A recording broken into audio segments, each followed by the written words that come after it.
Tēnā koutou katoa, welcome to this One News special as the government releases its budget for 2020.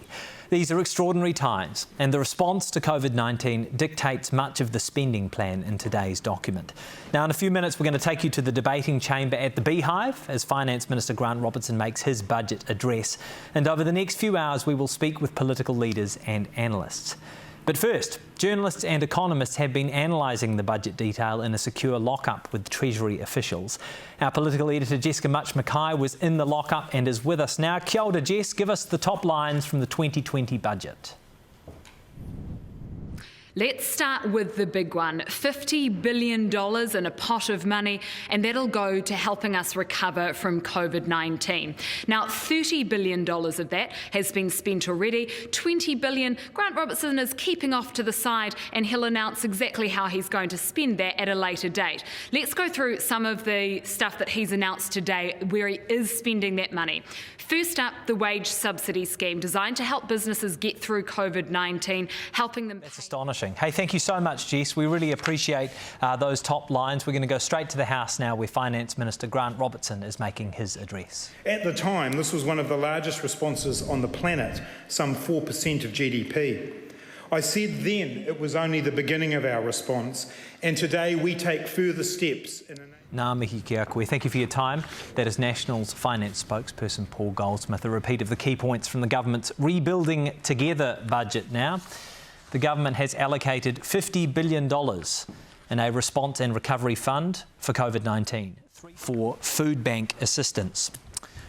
All right, we will go to our panel now for their analysis. We've only had detail for 15 or 20 minutes, but Chris Tennant-Brown, an economist from ASB, and Jennifer Curtin, a political scientist from Auckland University, are with us. Tēnā kōrua. Jennifer, I'll begin with you. What are your first impressions? So this looks safe for the government in terms of being able to say they're working for business and working for jobs, which was the narrative we were hearing just before the budget. To COVID-19. Stay with us as this One News 2020 budget special continues.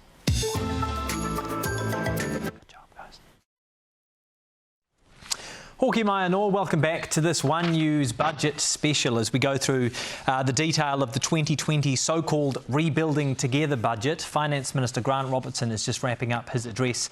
The House at the Beehive, we will be speaking with him very shortly, but first ACT leader David Seymour has stepped out of the debate.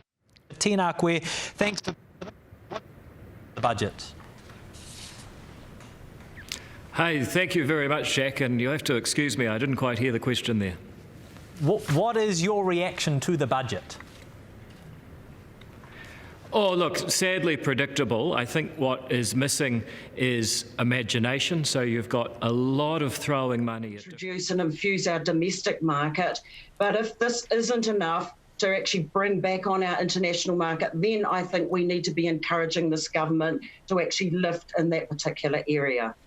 Arihia Bennett, the CEO of Te Runanga o Kaitahu, tēnā koe. Thank you very much for your time. Stay with us as we continue our coverage of the 2020 budget in this One News special.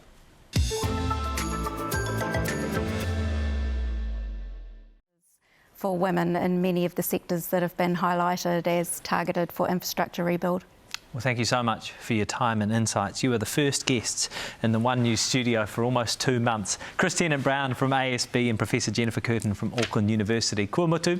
That is us for this afternoon's One News budget special. The One News team will be back with you in a couple of hours with One News at 6. And of course, we have rolling coverage and reaction to the budget at onenews.co.nz. Te karere is next. Kia pai, te ahi ahi nei. Have a good afternoon.